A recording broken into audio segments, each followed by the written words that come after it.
It's 3:31 a.m. on a quiet Sunday morning in Indianapolis. The city is asleep, its streets bathed in the dim glow of streetlights. A young woman stands outside a restaurant, waiting for her ride home. Her name is Chanti Dixon, a 30-year-old single mother of two, a woman who's worked tirelessly to provide for her children. She opens her Uber app, requests a ride, and watches as a car pulls up. The driver's name is Valadez, a 29-year-old man with no prior complaints on his profile. Chanti slides into the back seat, her mind likely on her kids, her home just 18 minutes away. She has no idea that this ride will be her last. Within hours, Chanti Dixon will vanish. By the next afternoon, her body will be found in a wooded area, shot, abandoned, and stripped of dignity.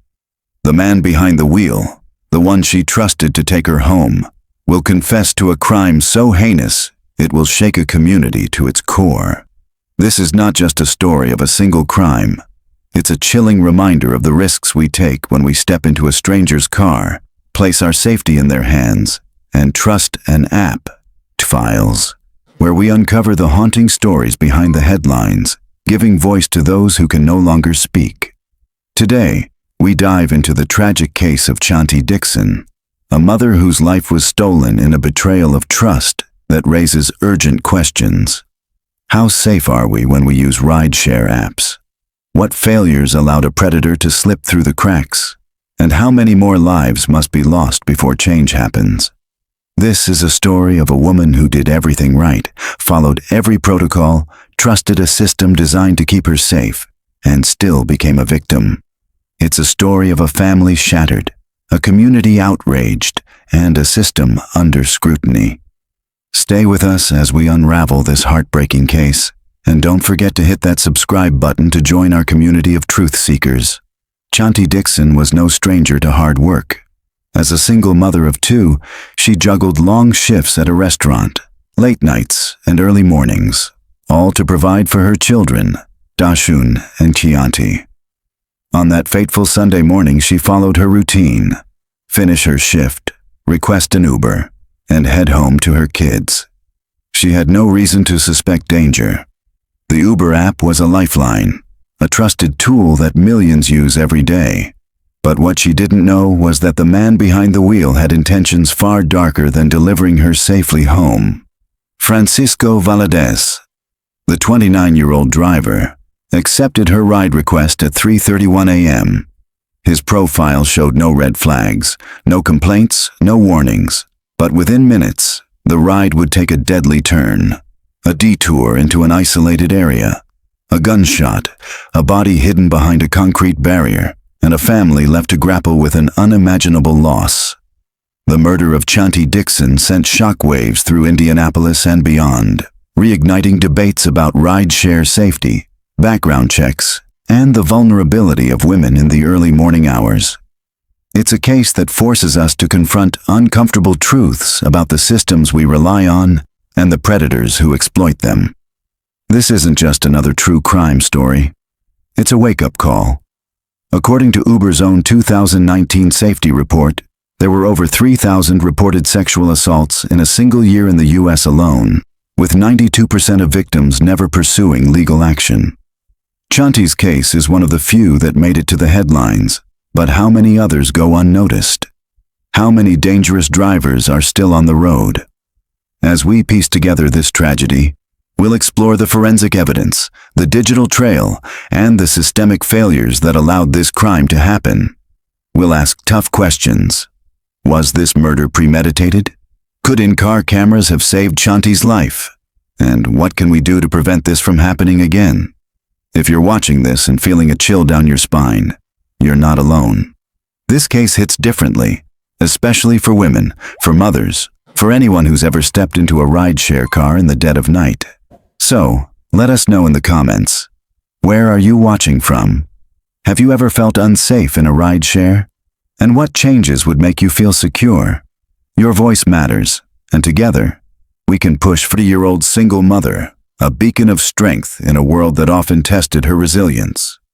Living in a working-class neighborhood in Indianapolis, Indiana, Chanti built her life around two things: her children and her unwavering commitment to giving them a better future. She was the sole guardian of her 13-year-old son, Dashun, and her 10-year-old daughter, Chanti. Court records and school enrollment documents paint a picture of a devoted mother who took her responsibilities seriously. She didn't just raise her children, she poured her heart into them, ensuring their basic needs were met, their homework was done, and their dreams were nurtured. Her modest home was a sanctuary, filled with the warmth of family dinners, bedtime stories, and the soft barking of their dog. Neighbors described her as peaceful, always on time, and fiercely focused on her kids. She was the kind of mom who'd drop everything to be there for her children. One neighbor told police, "You could see the love in her eyes when she talked about them." Chanti's life wasn't easy, but she made it work. She attended Sunday services at a local church, where she was part of a parenting group, sharing tips and laughter with other mothers. Her social media posts were a window into her soul. Photos of Dashun and Chanti at school events, inspirational quotes about motherhood, and proud updates about her long shifts at work. Chanti worked extended shifts at a restaurant, often late into the night or early in the morning. Her employer described her as punctual, dependable, and task-oriented, with a clean employment history and no disciplinary issues. Pay stubs showed consistent overtime, a testament to her drive to maximize income for her children. She didn't own a car, so she relied on rideshare apps like Uber to get to and from work. It was a practical choice, a necessity born of her demanding schedule and her commitment to being there for her kids during the day. Her co-workers admired her focus. Chanti was all about her kids, one colleague recalled. She'd show us pictures of them during breaks, always smiling, always planning for their future. She wasn't one for nightlife or risky behavior. Her life revolved around work, home, and church. Her phone records showed communication limited to family, work contacts, and church friends, with no signs of harassment or threats in the weeks leading up to her death. Chanti was predictable, measured, and conflict-free, a woman who kept her head down and her heart open. Chanti's life wasn't flashy, but it was full. She didn't have a large social circle, but those who knew her felt her warmth. Her church community described her as a calming presence, always ready to lend a hand or share a kind word. She wasn't involved in drama or controversy. Her social media reflected a family-centered identity, free of altercations or risky behavior. Investigators found no enemies, no conflicts, no red flags in her life. Chanti Dixon was a woman who lived for her children, who worked tirelessly to provide, and who trusted the systems around her to keep her safe. But that trust would be betrayed in the most horrific way. On the night of her death, Chanti was doing what she always did, working hard, relying on Uber to get home, and looking forward to seeing her kids. She had no way of knowing that the driver assigned to her ride would shatter her world and the lives of everyone who loved her. Chanti's neighborhood was the kind of place where people looked out for each other. Residents told police they saw her moving into her apartment with her kids and her dog, always with a smile, always with a purpose. She was new here, barely a week, one neighbor said. To think something like this happened, it's heartbreaking. Her presence was felt, even in the short time she lived there. She was a mother, a friend, a neighbor, a woman who embodied resilience and love.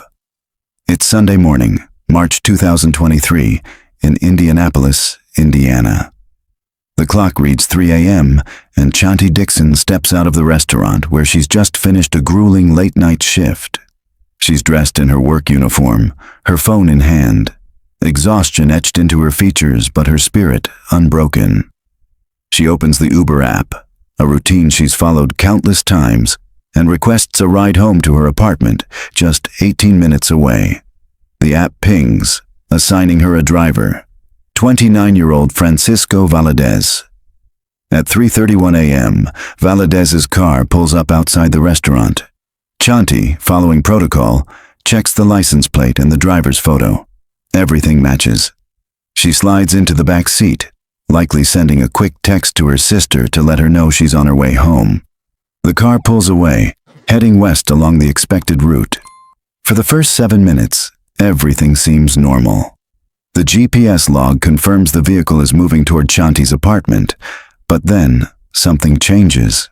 At approximately 3:38 a.m., the vehicle deviates from the planned route, turning toward a secluded area on the outskirts of the city. The GPS data later recovered by police shows the car heading toward a wooded lot near Pleasant Run Parkway and Arlington Avenue, a dead-end street surrounded by trees and darkness. Chanti's phone, which had been pinging consistently, suddenly loses signal. The last ping is recorded near the wooded area, a place far from her home, far from safety. Inside the vehicle, there's no security footage, no dashcam, no witnesses to what happens next. Uber's policy at the time didn't require drivers to install surveillance equipment, leaving a critical gap in the timeline. According to Valadez's later confession, he attempted to have sex with Chanti in the back seat of his car. When she refused, he became enraged. In a moment of chilling violence, he shot her in the head with a caliber handgun. Valadez then drove to a concrete barrier near Wagner Lane, just a few feet from Chanti's apartment, an eerie detail that underscores the cruelty of the crime. He hid her body behind the barrier, partially concealed in the woods.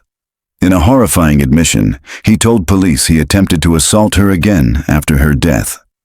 Chanti was found naked, with a sweatshirt pulled over her head and arms, lying on her stomach, a final act of indignity.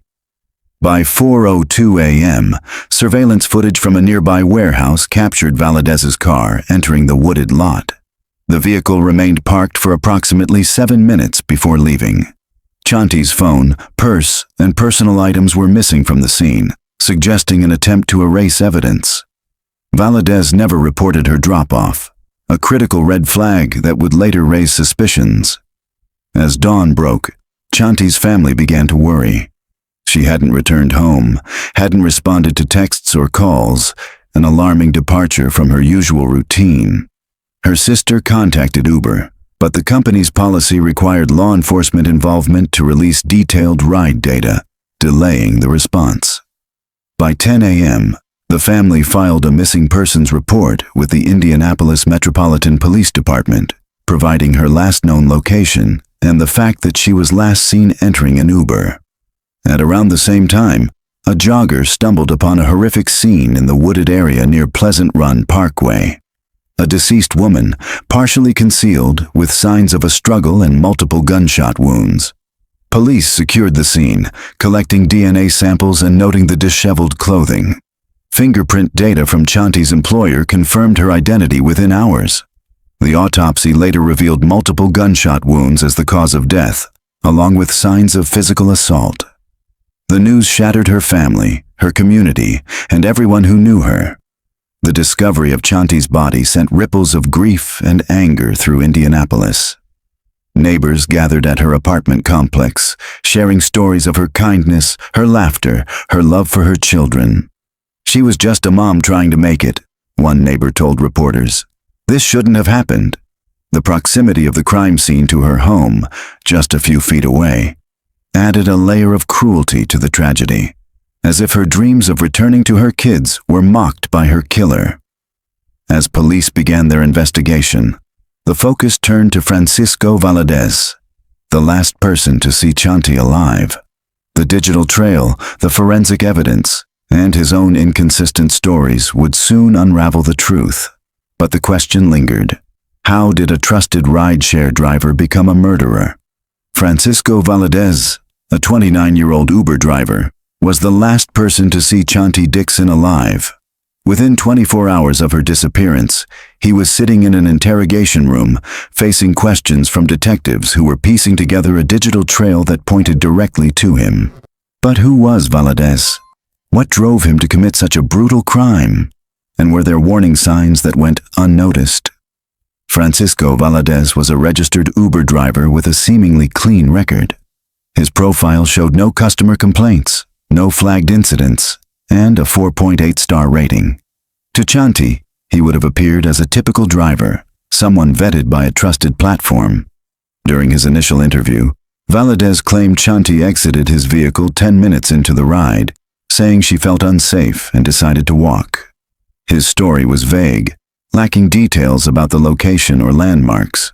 Detectives immediately noticed inconsistencies, as the GPS data showed no abrupt stops or signs of a passenger exiting. Instead, the route led to a secluded wooded area, far from Chanti's home. Valadez's confession, obtained after intense questioning, revealed a chilling motive: sexual assault. He admitted to attempting to have sex with Chanti in the back seat of his car. When she refused, his anger erupted into violence. He shot her in the head with a legally registered caliber handgun, then hid her body behind a concrete barrier. In a horrifying detail, he confessed to attempting to assault her again after her death. The motive was rooted in power and control, a predatory impulse that turned a routine ride into a nightmare. But was it premeditated?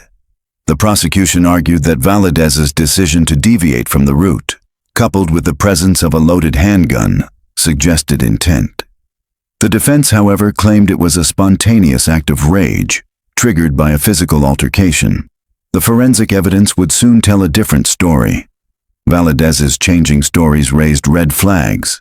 In his second interview, he abandoned the claim that Chanti exited the vehicle, instead saying she requested a drop-off at an unfamiliar address. This shift, combined with the GPS data, painted a picture of deception. Detectives also uncovered reports of prior inappropriate behavior from passengers, though these were either unreported to Uber or not thoroughly investigated. This revelation pointed to a critical failure in the rideshare system's oversight. Could there have been other suspects? Initially, police considered the possibility of a random attacker, given the isolated location. But the digital trail, Uber's ride logs, Chanti's phone data, and surveillance footage pointed solely to Valadez. No other vehicles were recorded in the area, and the shell casing matched his registered handgun.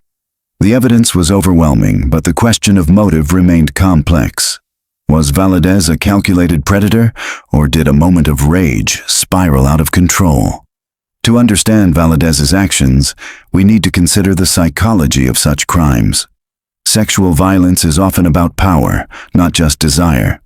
Valadez's attempt to assault Chanti, followed by his violent reaction to her refusal, suggests a need to dominate and control. His decision to hide her body and delete digital evidence indicates a calculated attempt to evade justice, contradicting the defense's claim of an accidental shooting. The lack of prior convictions on Valadez's record highlights a broader issue. Background checks may not catch predators who haven't yet been caught. Reports of inappropriate behavior from previous passengers, if true, suggest that Uber's system failed to act on warning signs. This raises chilling questions about how many other drivers might be operating under the radar. The investigation revealed gaps in Uber's safety protocols. The absence of in-car surveillance meant there was no visual record of the crime. Uber's policy of relying on user reports for misconduct, coupled with limited follow-up, allowed Valadez to continue driving despite potential red flags. The company's delayed response to the family's inquiries further compounded the tragedy, highlighting a lack of urgency in missing person cases. As the evidence mounted, Valadez's fate was sealed. But the investigation was far from over. A shocking twist would soon emerge, shifting the narrative and sparking a national conversation about rideshare safety. 2 days after Chanti Dixon's body was found, Francisco Valadez was arrested at his residence, charged with first-degree murder, attempted sexual assault, and obstruction of justice. But it was his confession that sent shockwaves through the investigation, revealing a truth far darker than anyone had imagined. Valadez admitted to shooting Chanti in the head, hiding her body, and attempting to assault her posthumously, a revelation that horrified investigators and the public alike. During a grueling interrogation, Valadez's story unraveled. Initially, he claimed Chanti exited his vehicle voluntarily, but the GPS data contradicted him. Faced with mounting evidence, he confessed to the crime, admitting that his anger over her refusal to comply with his sexual advances led to the murder. The confession was a turning point, providing prosecutors with a direct link between Valadez and the crime scene. The forensic evidence was damning. DNA samples from the back seat of Valadez's car confirmed Chanti's presence throughout the ride. A caliber shell casing, found beneath the floor liner, matched his registered handgun. Surveillance footage from a nearby warehouse showed his car entering the wooded lot at 4:02 a.m., remaining for 7 minutes before leaving. The digital trail, phone data, Uber logs, and deleted navigation records formed an airtight case. The forensic team's analysis of the gunshot wound revealed a chilling detail. The shot was fired at close range, at an angle inconsistent with the defense's claim of an accidental discharge. Gunpowder residue tests confirmed that Chanti never touched the weapon, debunking the narrative of a struggle. The discovery of deleted text messages and browser history on Valadez's phone further exposed his attempts to cover up the crime. This breakthrough shifted public opinion, turning Valadez from a potential accidental shooter to a calculated predator. The media latched onto the story with headlines like "Uber driver's deadly betrayal" and "Mother's trust shattered." The case sparked a national conversation about rideshare safety, with advocates calling for mandatory in-car cameras and stricter background checks. Chanti's murder ignited a firestorm of public outrage. Community leaders organized a candlelight vigil near the crime scene, where dozens gathered to honor her memory. Chanti's mother spoke through, lasting 9 days, featured 6 prosecution witnesses and 3 defense witnesses. After 4 hours of deliberation, the jury returned a guilty verdict on all counts. The judge sentenced Valadez to life without parole, citing his planned deception and cover-up efforts as aggravating factors.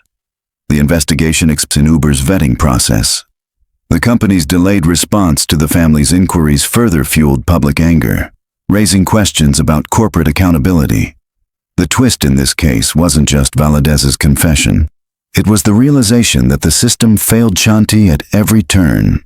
From inadequate background checks to the absence of surveillance, the gaps were glaring. As of June 1, 2025, Francisco Valadez is serving a life sentence without parole for the murder of Chanti Dixon. The trial is over, the headlines have faded, but the pain remains raw for Chanti's family, her community, and the millions who followed her story. This case is more than a tragedy. It's a call to action, a demand for change in a system that failed a mother who deserved to come home. Chanti's children, Dashun and Chianti, now live with relatives, grappling with the loss of their mother. The children's guardian has stated that they are receiving counseling to cope with the trauma. The GoFundMe campaign, which raised over $17,000, has helped cover funeral costs and basic needs, but no amount of money can fill the void left by Chanti's absence. The Indianapolis community continues to honor Chanti's memory. A candlelight vigil near the crime scene drew dozens of mourners, including neighbors, friends, and strangers moved by her story. Community leaders have called for reforms, with Chanti's law gaining traction as a potential state-level regulation. The petition, advocating for mandatory in-car cameras and route deviation alerts, has thousands of signatures and is under review by Indiana lawmakers. Chanti's murder has reignited a national debate about rideshare safety. Uber's 2019 safety report revealed over 3,000 sexual assaults in a single year, with 92% of victims never reporting. This statistic underscores the hidden dangers of rideshare apps, particularly for women during late-night hours. The absence of in-car cameras, inadequate background checks, and delayed responses to missing person inquiries have drawn scrutiny from advocates and lawmakers. Uber has banned Valadez from its platform and pledged to cooperate with police, but critics argue that these measures are reactive, not proposals like Chanti's law aim to mandate surveillance cameras, real-time background checks, and emergency hotlines. However, as of now, there's no federal mandate regulating rideshare safety, leaving protocols to corporate discretion. Was Chanti's murder premeditated? The prosecution argued that Valadez's detour, loaded handgun, and cover-up efforts suggested intent. The defense's accidental shooting claim was debunked by forensic evidence, which showed a close-range shot and no DNA on the weapon. Valadez's confession and attempts to delete digital evidence further point to premeditation, though the defense maintained it was a spontaneous act. The absence of in-car surveillance was a critical gap. A camera might not have prevented the crime, but it could have provided immediate evidence, potentially deterring Valadez or expediting justice. Advocates argue that mandatory cameras would enhance accountability, but opponents cite privacy concerns. Should all rideshare vehicles be required to have cameras? The debate continues, with Chanti's case at its heart. Valadez had no prior convictions, passing Uber's background check. However, reports of prior inappropriate behavior suggest that the system missed red flags. Background checks often rely on outdated databases and user reports, which may not capture unconvicted predators. Live, automated checks linked to law enforcement databases could close this gap, but implementation remains inconsistent. If Valadez hadn't changed his story, the outcome might have been delayed, but not different. The digital trail, GPS logs, DNA, shell casing, and surveillance footage was overwhelming. His inconsistent statements only accelerated his arrest. The real question is whether stronger safety protocols could have prevented the crime altogether. Chanti Dixon's death is a stark reminder that no system is 100% safe. Her story demands action. Mandatory cameras, real-time background checks, emergency hotlines, and stricter late-night protocols. We must honor Chanti's memory by advocating for change. Would you sign Chanti's law? What safety measures would make you feel secure in a ride-share car? Share your thoughts in the comments, and let's push for a world where no one has to fear a ride home. Chanti Dixon was a mother, a friend, a fighter. She lived for her children, worked tirelessly for their future, and trusted a system that failed her. Her laughter, her love, and her resilience live on in Dashun and Chianti, in the community that mourns her, and in the fight for justice. Let's keep her story alive, demand accountability, and ensure that no other family endures this pain. Thank you for joining Dark Truth Files in uncovering the truth behind Chanti Dixon's murder.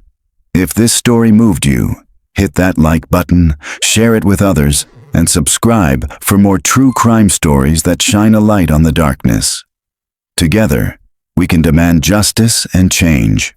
Until next time, stay safe, stay aware, and never stop seeking the truth.